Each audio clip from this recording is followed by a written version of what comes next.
science, backward science. There was a new study that found that people who have the most sex have the lowest all-cause mortality, especially in hypertension patients. Yeah.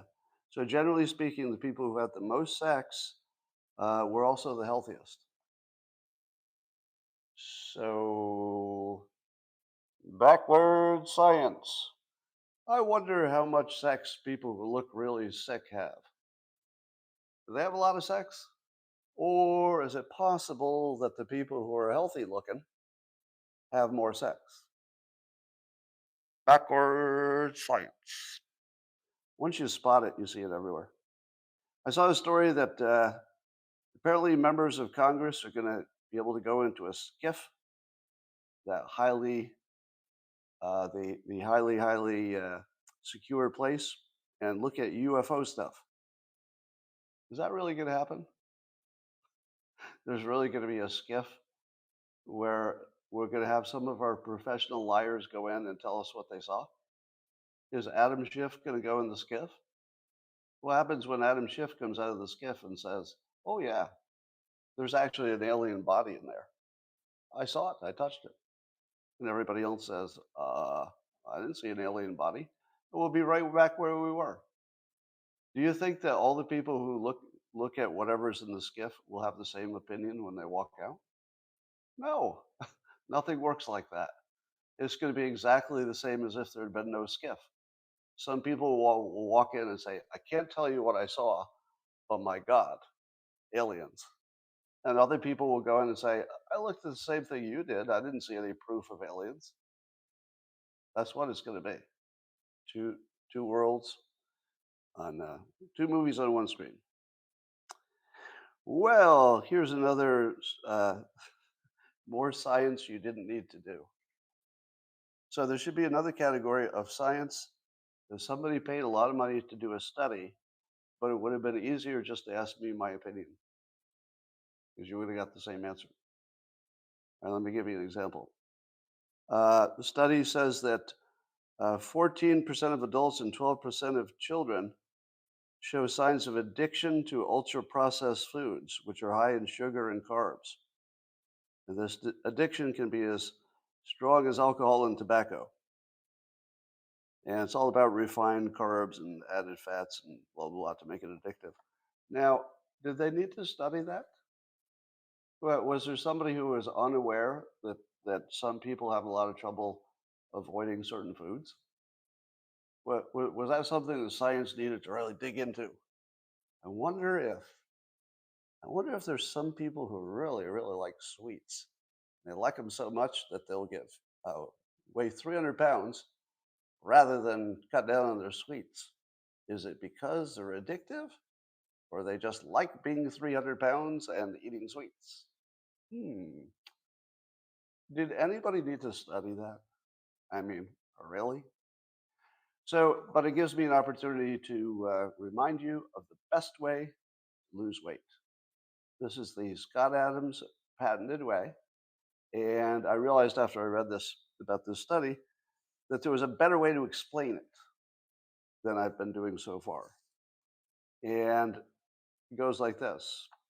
The reason people weigh too much, in their own opinions, people who want to lose weight, they think of it as willpower and calories. Would you agree? If you're trying to diet, if you're the average person says it's just the number of calories, it's just my willpower.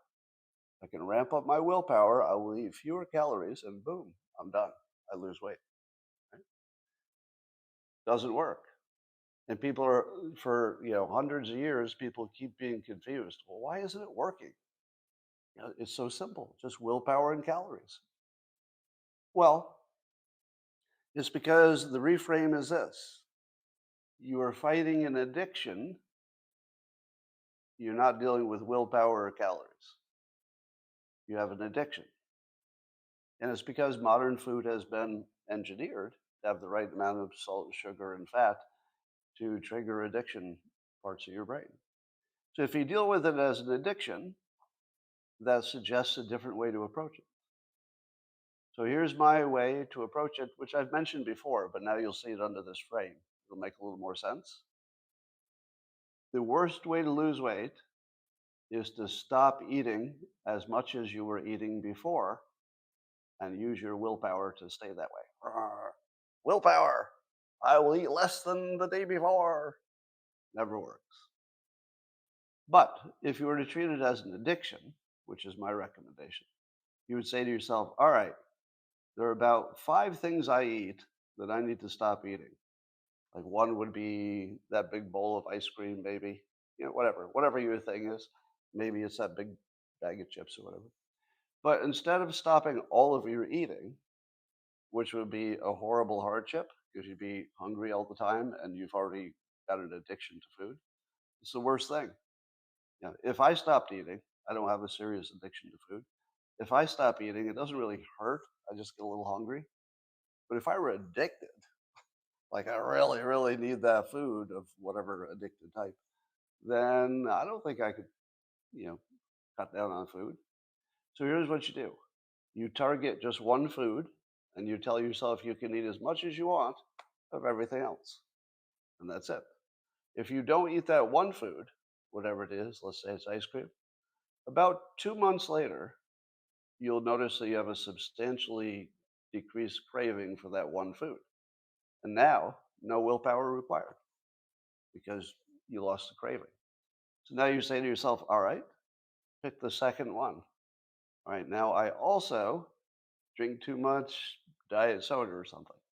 You say, all right, I'm going to eat as much as I want of everything else. I'll never be hungry. I just won't have soda. But it's easy not to have ice cream also because you've already lost the taste for it.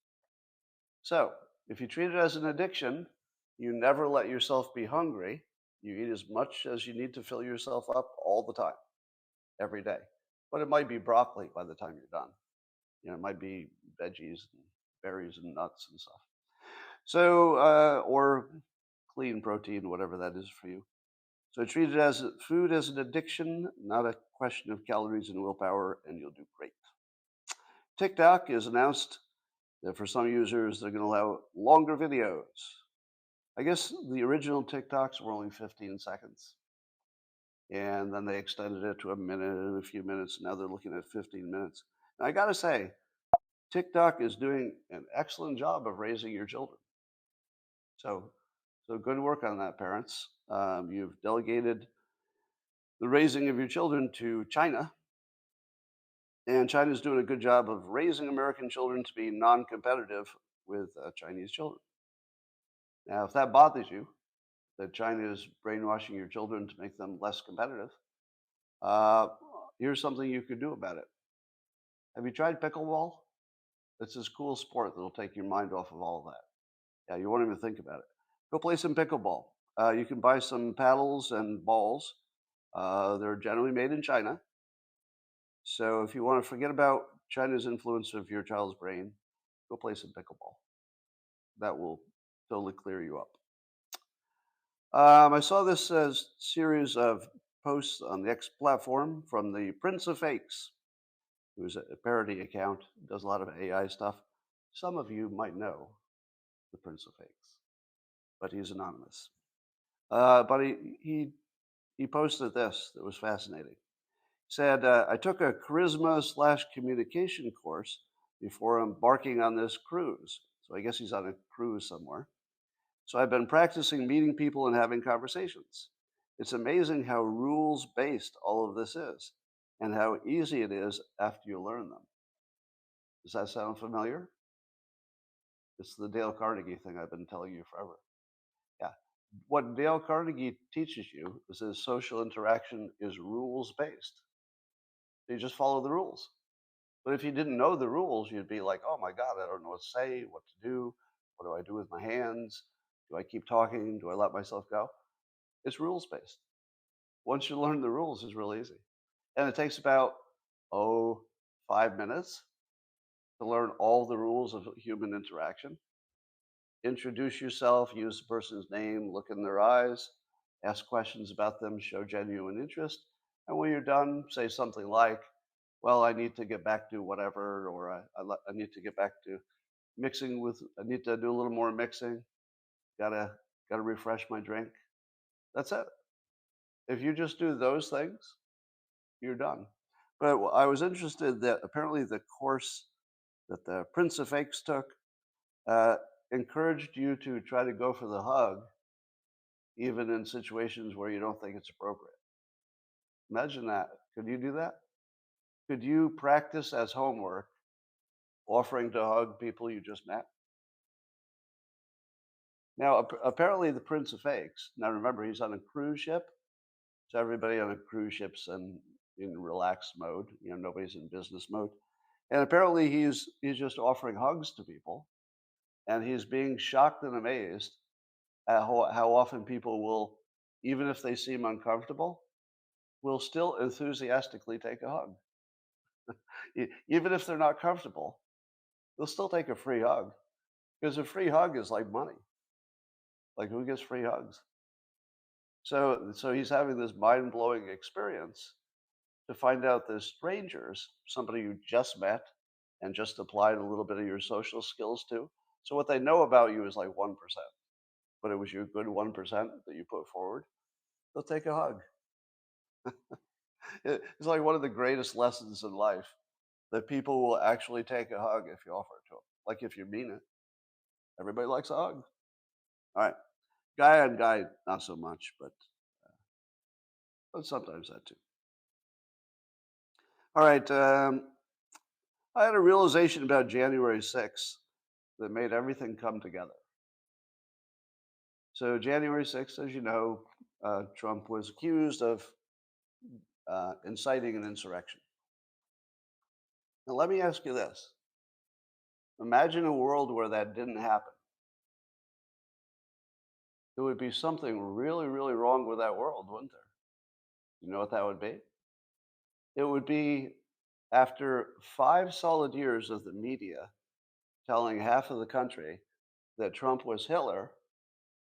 On January 6th, he was a few days from leaving office without doing anything Hitler-like. Think about it. What would that have done to the entire media narrative for 5 years? They hammered it nonstop that he would never leave office, that he was looking to be a dictator, that he was basically Hitler, and that it was always 1939 Germany every day he was alive. Right? I'm right, right? So after 5 years of saying he's going to be Hitler, suppose he had just left office and January 6th is the only thing that was different. That's the only thing. The media would have exposed itself for having run an op on the American people for 5 years. The biggest op that you would have seen in your life. But what happens if they sell you that January 6th was an insurrection? Then they were right for 5 years. They were wrong for 5 years, and they had one chance left because he was almost out of power. You know, the moment he was out of power, it would be obvious that he didn't have any remaining power. He would just be out of office, you know, the way he was. So if they had not taken that last chance to demonize him as the devil, their last 5 years would have been a lie. So that explains why they tried so hard to demonize somebody who just lost an election. I mean, typically you don't demonize the loser, right? That's pretty unusual. But they needed to, not only to keep him from running again, but to cover up 5 years of fake news and fake narrative. It wasn't even fake news. It was pure brainwashing with the complete knowledge of all the people involved. It was propaganda / brainwashing for 5 solid fucking years. And it would have all been exposed if they had not run this little op at the end to make you think that, oh yeah, no, there's still a little time. We were right. My God, we were a few days from being so embarrassingly wrong about the biggest thing in the world. But wow, we got lucky on that last public event. Yeah, he went all Hitler just like we thought he would. Wow, we're smart. 5 years we told you this would happen. It almost didn't, but we were right. We were right in the end, right? Now, once I explained it to you that it was their last chance to prove he was Hitler and they didn't have any proof, so they manufactured it on the last weeks, you can see it, right? It's super obvious as soon as I say it. Am I right? Is there a single person here who would deny that that's exactly what happened? They realized they had no Hitler material after 5 years. So they had to manufacture it just before he walked out the door to keep their game alive. It's pretty remarkable. And the country largely bought it, half of the country. It's the only half they needed to convince. Quite amazing. And as part of that, Owen Schroyer is going to prison for free speech. Now, let me say this not as hyperbole. This is not hyperbole. We don't have free speech in the United States. Don't give me your constitution doesn't include private companies, because we now know that the government has been pressuring private companies to do their censoring for them. And we can see in this Owen Schroyer case that nobody else would have, if it hadn't been a Trump supporter, this wouldn't have happened. So we can say for sure, there's no fucking free speech. You only have the ability to say things that are not dangerous to the people in power. That's not free speech. You can agree with them as loudly as you want. Oh, I got my free speech. I'm agreeing with the people in power. Okay, that's like opposite of free speech. So no, we don't have free speech. I'm not even going to listen to an argument that we do. You're fucking stupid if you think we have free speech. Let me just say that directly. Anybody in America today who thinks that Americans have free speech, as in they can go against the official narrative, you're a fucking idiot. What have you been looking at? Seriously. Now, I know that doesn't apply to the people in this audience. So. But really, I'm actually angered by people who imagine that there's free speech, because that's the problem. The problem is some fucking idiots think they still have it and that there's no problem. That's the problem. Anyway, so Owen Schroyer is a political prisoner in the United States in 2023 for a political opinion. That's reality. And he's not alone. The January 6th people have to be punished hard to keep alive their January 6th Hitler thing, because they lost for 5 years in a row on that narrative. So Owen Schroyer gets to go to jail so that they can maintain their narrative. So there's your fucking free speech right there. Yep. God, I hate the government, mostly the Democrats. Well, you may have heard some stories that there are some students at Harvard and maybe some other places, Jewish students, Jewish American students, I think mostly, who do not feel comfortable in that environment because the pro-Palestinian, some would say pro-Hamas, but I'll say pro-Palestinian activism there. Now, I feel like it's my job, because I have the closest thing to free speech. I don't have it either, but I'm a little closer than you do, because I'm already canceled. So I'm going to say this as many times as it takes to make the point. I'm going to make this a thing. Oh yeah, I'm not a quitter. Here's the thing. Discriminating against an individual is despicable. It's bad for society and is morally unacceptable. So don't do it. Don't do it. Don't discriminate against individuals or their religion or their race or their anything. It's despicable, bad for society, and morally unsupportable. However, avoiding a collection of people in which you believe, and this is important, it's just in your own mind, in which you believe there are too many in that group who openly hate you, that's just self-defense. And you should definitely do that. So, for example, if you were a Jewish student at Harvard and you thought that there were too many students who harbor negative feelings about you that could actually be dangerous, then that's a self-defense question. And certainly you should not be worried that you had discriminated against them as a group. You can absolutely discriminate against groups as an individual. As a government, you can't. Do you understand that? As a government, you shouldn't be discriminating against people for anything, right? That doesn't work. It's a bad system. But as an individual, you have a personal risk, maybe a family risk as well, and you have to manage that.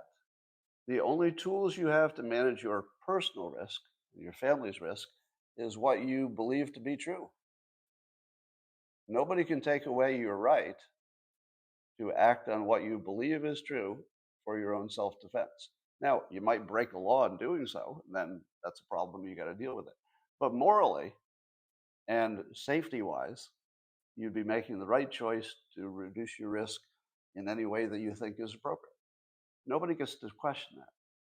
So if these Jewish students were to say, I think I'll take a semester off or maybe transfer to someplace I feel safer, that would be a reasonable decision based on self-defense and security. It would not be discrimination. Well, let me change that. It might be discrimination, but who gives a fuck? It might be. It's perfectly acceptable for self-defense. Right? Again, discriminating against any one individual is despicable, morally unacceptable, and it doesn't work for society as well. It doesn't work for anybody. Nobody wins.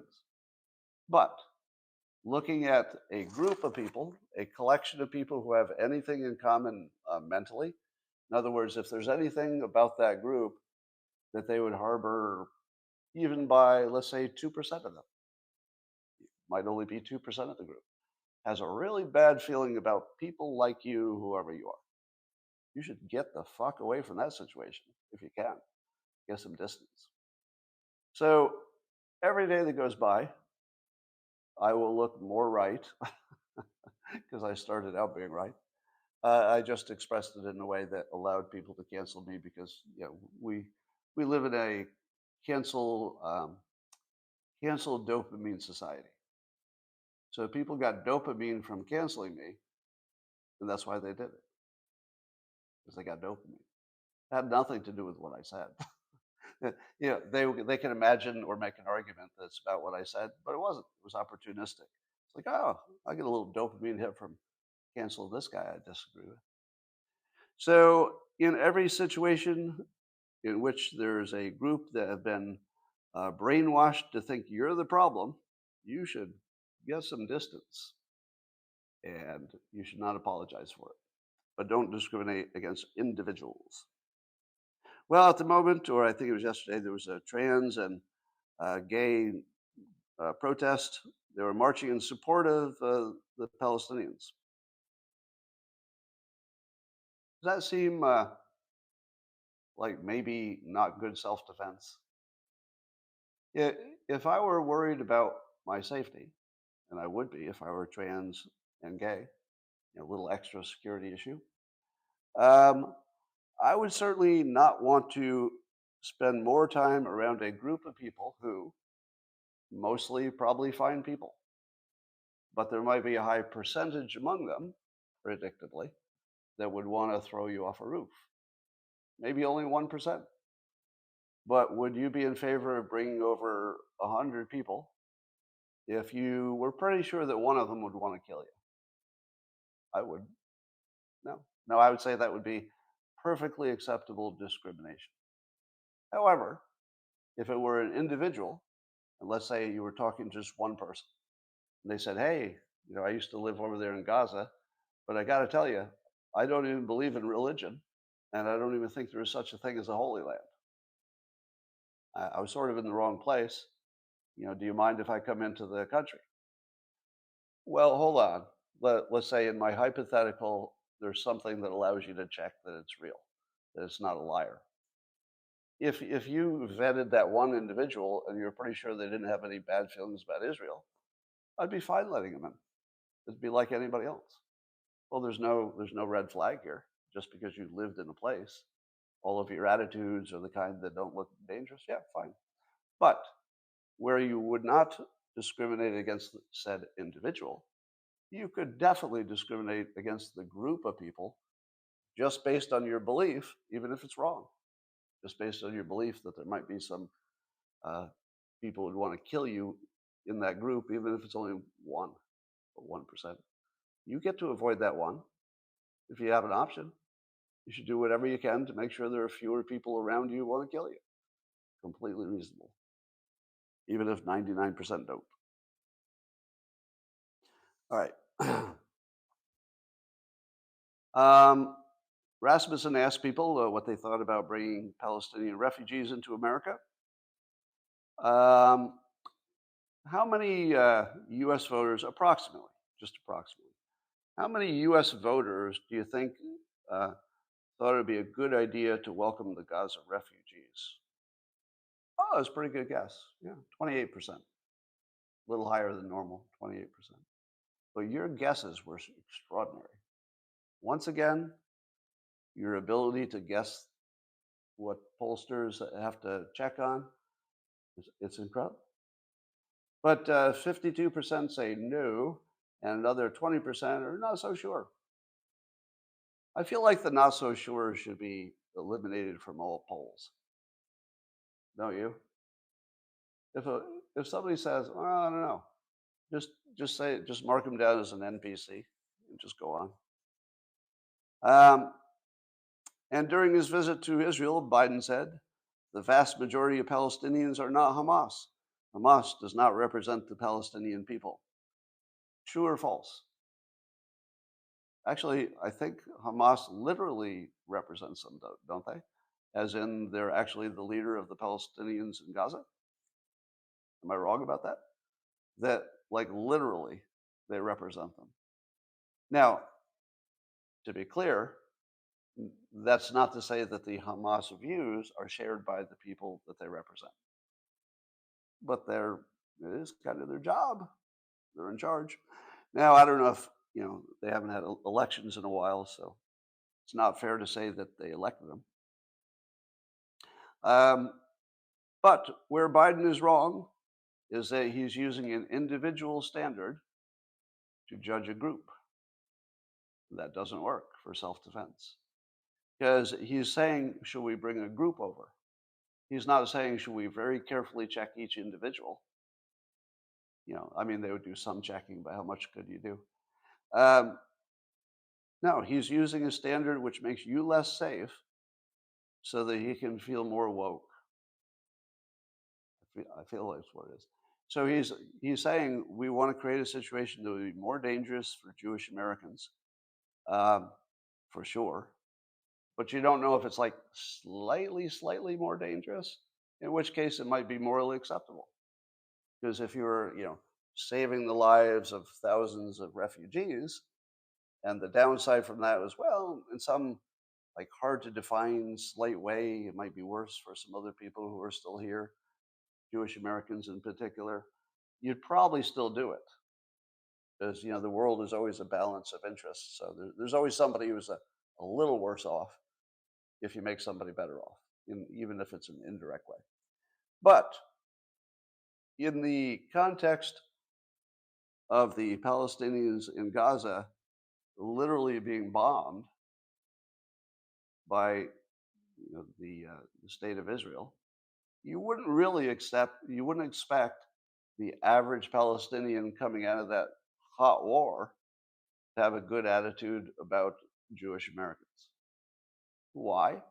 Even though the Jewish Americans are not Israel, well, they may support them. And that would feel like supporting the people bombing you. So under this situation, it's actually insane to allow refugees from the war area. There are lots of situations where I might say, maybe yes, but not if they've been infected with a mental virus that's not their making, not their fault, has nothing to do with their genes or their culture. They specifically have been infected with a brain virus that would make them dangerous to other citizens of the United States. So I say too much risk, no immigration for just that. Now, later, If 10 years go by and everybody's peaceful in the Middle East for some reason, sure. Yeah. I mean, if things change.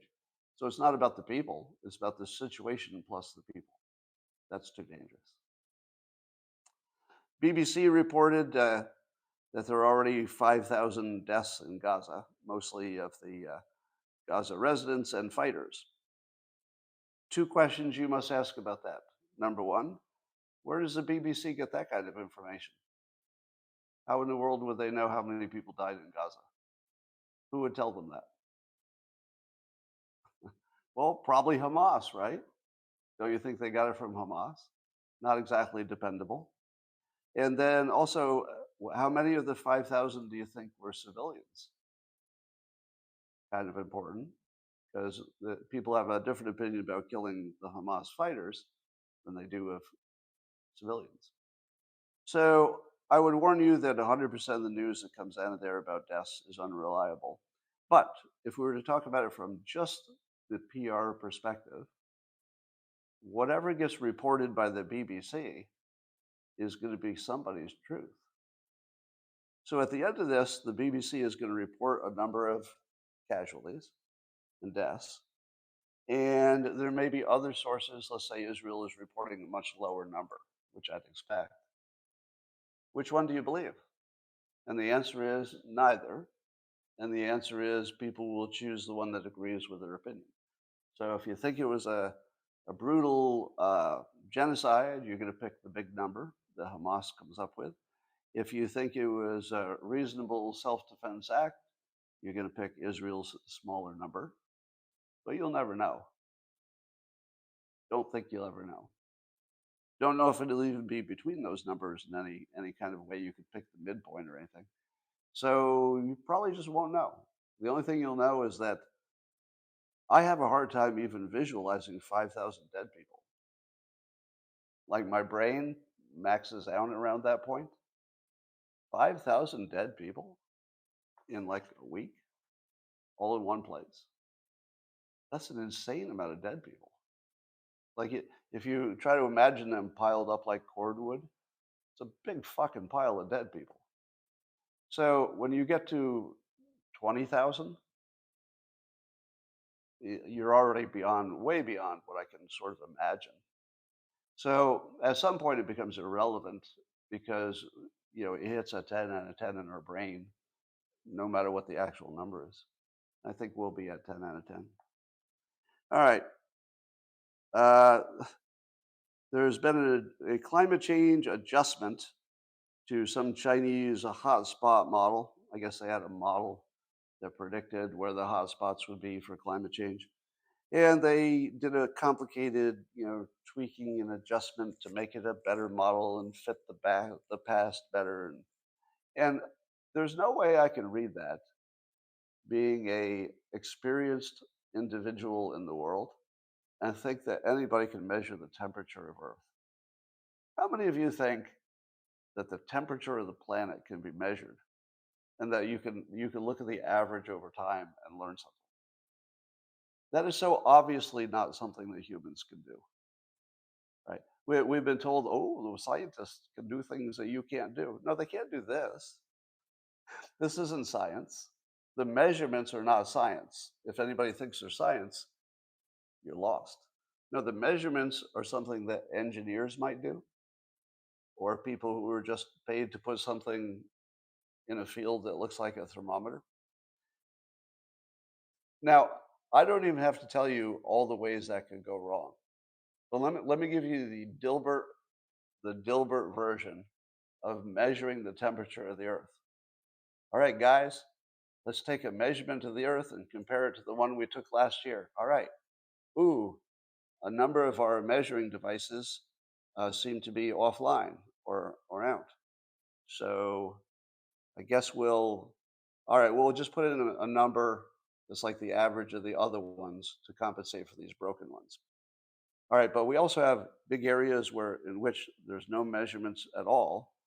So we're going to make some assumptions about those, that they're similar to how they've always been. Or there's the average between the things that we can measure.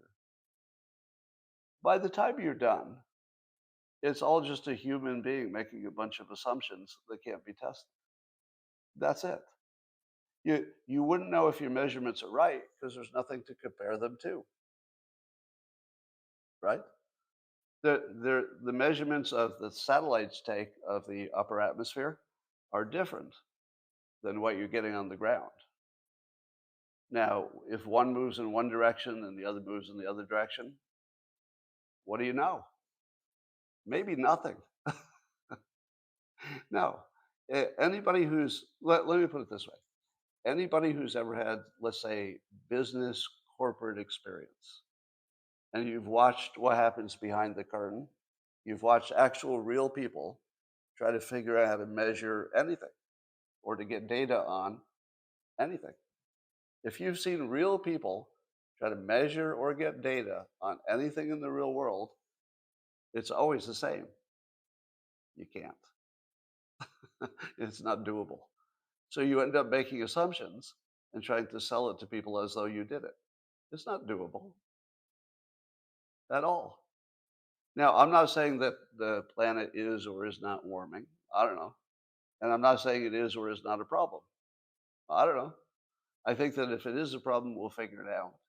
And if it isn't, if it is not a problem, well, I wouldn't be surprised. I mean, it would perfectly fit the evidence as I see it that people don't really know how to measure stuff. All right. So uh, someday that will be the funniest thing we look back at and imagine we believed. You know, from today's perspective, you look back and you think, oh, isn't it funny that we used to think that smoking was good for you, like it was good for your health? People actually believe that. Now we look back and go, how stupid we were. Oh my God, how dumb we were to have believed something so ridiculous by today's standard. That's what measuring the temperature of the earth is going to look like in 40 years. In 40 years, we're going to look back and say, oh my God, the entire civilization was built around the belief that you could measure the temperature of the earth or even the direction of the temperature, either one. And we will laugh at it as obviously absurd. Or that we could even know which variables are the major variables pushing climate. We will think it's so funny someday. But when you're in it, you're like, am I surrounded by people who don't know how the real world works? Yes, I am. Well, Hamas apparently stockpiled a bunch of fuel in anticipation of what's happening now. So Hamas itself might have a lot of fuel, but the hospitals might be running out of fuel, being keeping the lights on. And that Israel is pointing out that Hamas has an option. They can give their fuel to the hospitals, and if they don't, is that on Israel? You know, if Hamas doesn't want to share the sufficient fuel that they have, same with the food. It's a good point, but ultimately, it's only about power. All right, did I tell you about my mission to brand Marxism? Because, in my opinion, no more than 1% of people even know what Marx is about. They would say communism, socialism, something like that. And that's all they would know. So when you say we must not elect that politician because they're a Marxist, just know that that doesn't influence anybody because they don't even know what it is.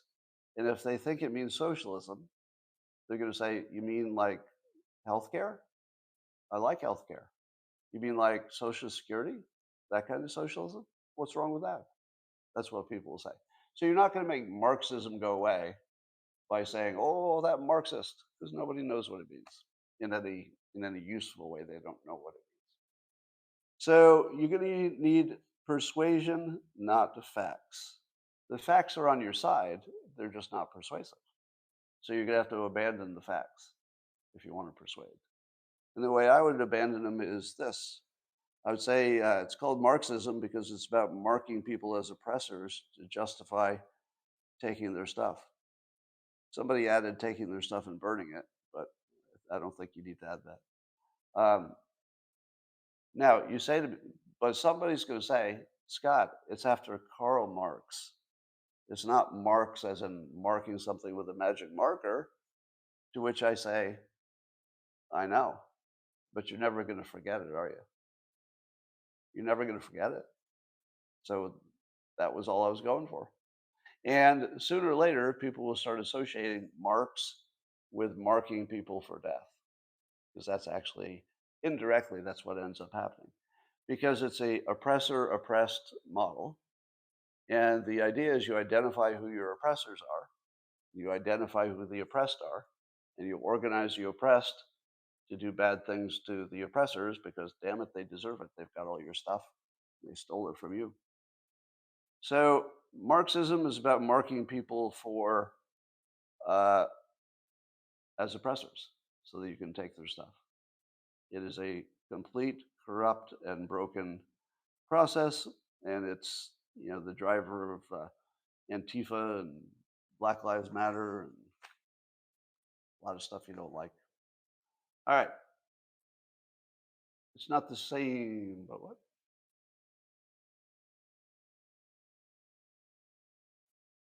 Yeah, the teachers' unions. The Tale of Robin Hood is Marxist. Yep.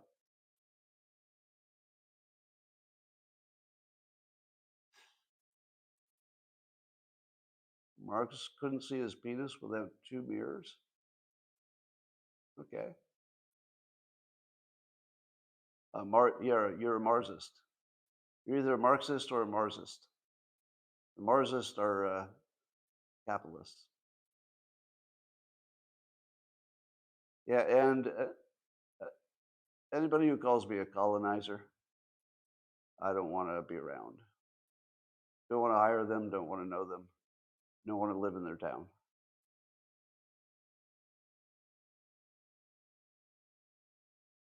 How do we persuade liberal white women to stop pushing guilt as the operating system of life? Well, I, I don't know what to do about the fact that most of the bad ideas are coming from one segment of the population. What do you do about that? There does seem to be a market segment that is the problem, and it does seem to be single white women. So I've never known anybody that could tell a single white woman anything.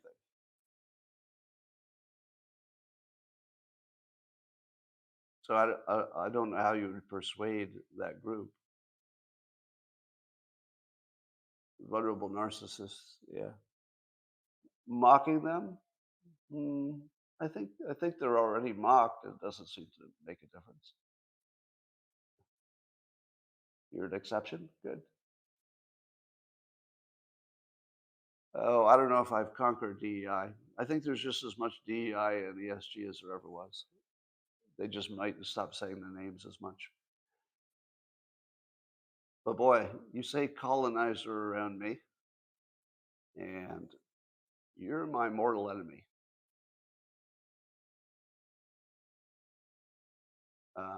Colonize what women?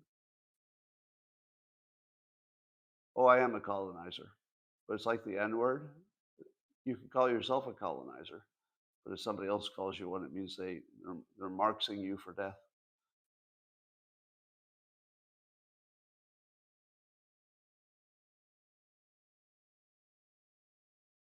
Colonizer. Um, your son's learning about colonizers. Anatoly just tweeted word thinking. Did he retweet mine or he was using it on his own? Um, your son was forced to read Trevor Noah's biography in high school. Oh my God. No, word thinking is not word salad. Those are different concepts. Word salad is a whole bunch of words in a paragraph or a sentence that sort of the grammar is right, but it doesn't make any sense. That's word salad. Word thinking is where you try to win an argument by making your definition of the word the one the other one has to accept. So, for example, Nikki Haley tweeted that anti-Zionists are just anti-Semitic. Now, Community Notes immediately fact-checked her and said, no, those are just different words. They mean different things. One is about the territory of Israel, and the other is about the people. And there's a big difference between the dirt on the ground and the people standing on it. So, but it is also true that some number of the anti-Zionists are also anti-Semitic. So she's directionally right, but she is incorrect. Directionally, there's big Venn diagram correlation, of course, but not all that way. So it's word thinking to try to win your argument by saying the new definition that I just made up is that anti-Zion, by definition, means anti-Semitic. So, but you can't win an argument just by changing the definition of stuff.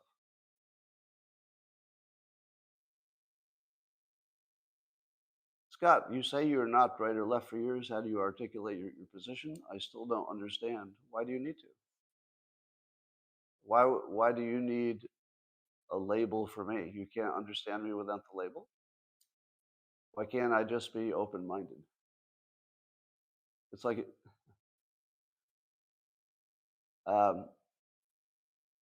yeah. I always reject people who tell me I have to identify with the left or the right. I don't have to do that. I absolutely do not have to do that. That's something in your mind. Has nothing to do with me.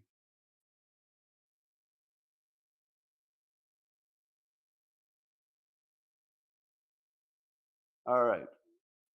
Um,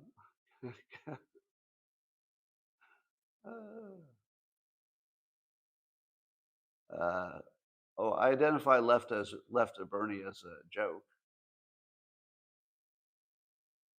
It's the same way I endorsed Hillary Clinton for president for my personal safety.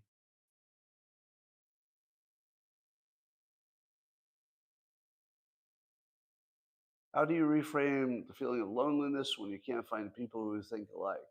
Well, that's part of the reason I do these live streams. Because my personal life, I have almost zero contact with anybody who's even interested in what's happening in politics. Close to zero. So if I did not do this sort of professionally, I wouldn't have any contact with anybody who cared about any of it. Well, I'm talking about people locally. Greg's a friend, but he lives on the other coast. Of the people I see in person,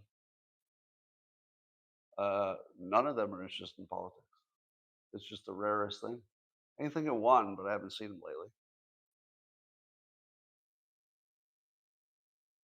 Yeah, maybe two. I can think of like two people who would actually want to have a conversation about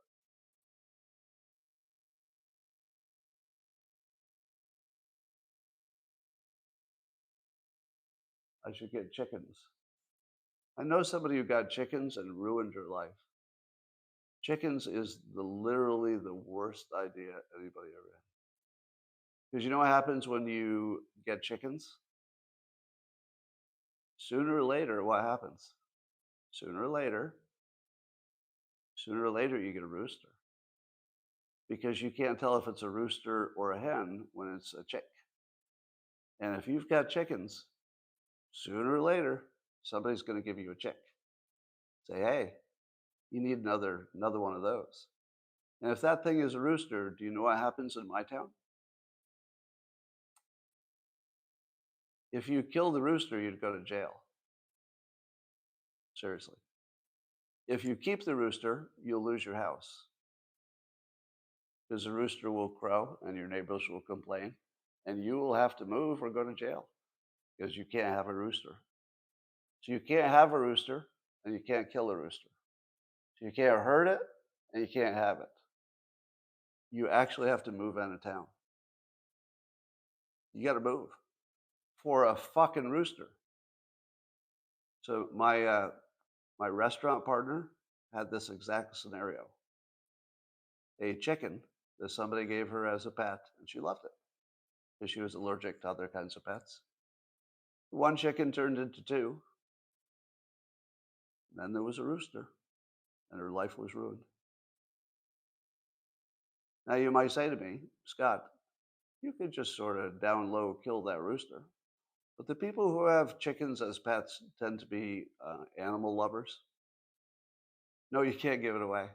There's nobody who will take a rooster. You cannot give it away. If you give it away, you'd be giving it away to somebody to kill it, probably. So you'd be complicit in the crime, I suppose. Shouldn't be any chickens in the suburbs and the city. That's correct. Yeah. The worst thing you could ever do is get a chicken. Never, never do that.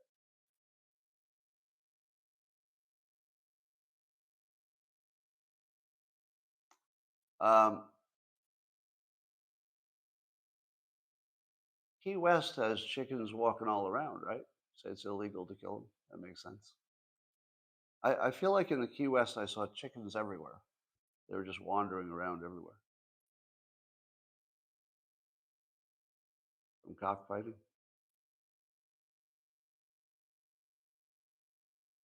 in Kauai. Hmm.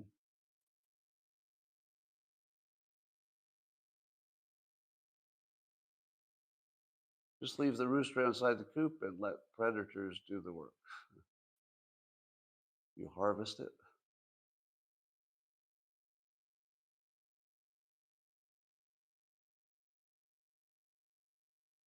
Oh, quietly drop off the rooster where there are other chickens. Hmm.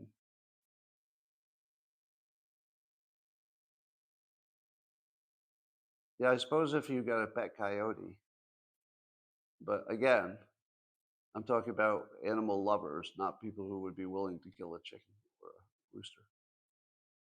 A vocal dystonia. Do I have a victory garden? No, I'm not really. Not really a gardener, I've learned. What do I think of Google? Well, I agree with Dr. Epstein, who says it's controlling the election outcomes. Hey, my laptop's on the way. Got a new laptop coming. Looks like they're flipping all Trump lawyers, or are they just pleading out and they were overcharged?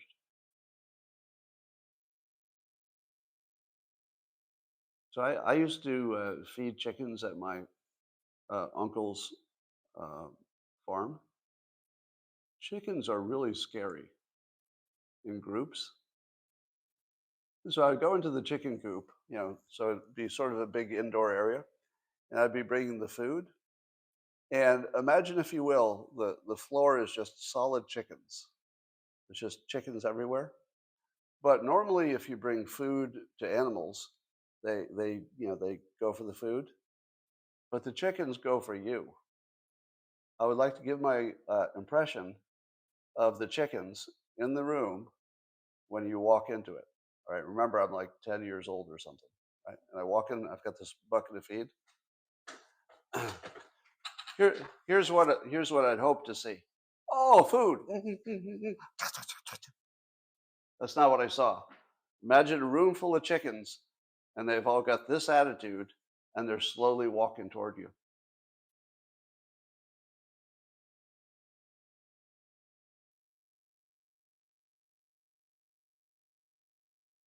But it's all of them, and they're kind of quiet, and it looks like they're ready to jump you. And you're like, if you jump me, I won't be able to come back with food. No, chickens. Don't do it all. I'll give you twice as much food. Don't do it all. And then the chickens kill you. Well, that's how I saw it playing out in my head. I imagined it that way. All right. Now I have to go figure out why the YouTube stopped working.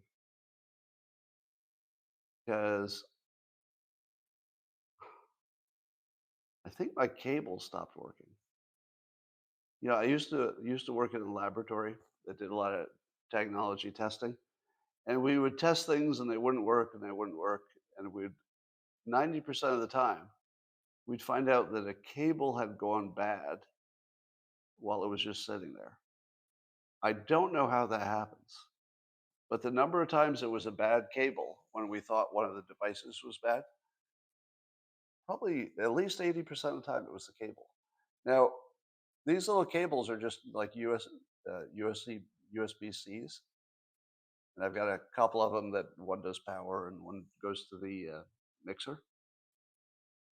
One of them stopped working this morning. I don't know why. I have no idea why. It just stopped working, and it was too late to fix it. So I was using the speaker in the device, and I knew that 1 second in, the YouTube people would be bitching. So fuck them. Like if they can't handle that.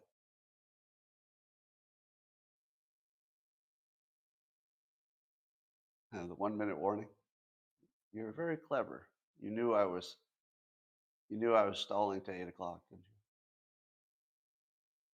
you? It was oxidation on the contacts.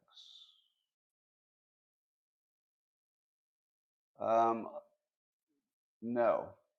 So you ask, can I just turn YouTube comments off? The answer is yes, but also totally no. Totally yes, but also totally no. The yes part is it does have that option. The no part is remembering where it is from the last time you used it. It's just sort of a buried option. Yeah, you have to go like on a journey to find it. You probably have to Google it, ask a friend. It's that sort of situation. By the way, I finally figured out how to log out from the X platform on my iPad. Oh my God, did they hide that? It's like 4 layers of menus down, and none of the menu choices would give you any indication that at the end of it would be a log out thing. Like it is really well hidden, and intentionally, of course. So I was looking for it this morning in anticipation of the audio sound. Couldn't find it, and didn't have time to find it this morning.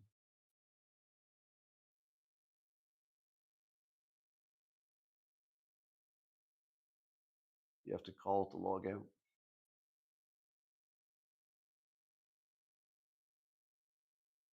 Is this double the usual audience? Well, it looks like it is. Looks like a number of people went to YouTube and then came over here for the excellent show, which, by the way, is time to wind down. Thanks for coming. Appreciate everybody. I wish YouTube worked a little bit better, but we do what we can do. Bye for now. Maybe Man Cave tonight. Probably.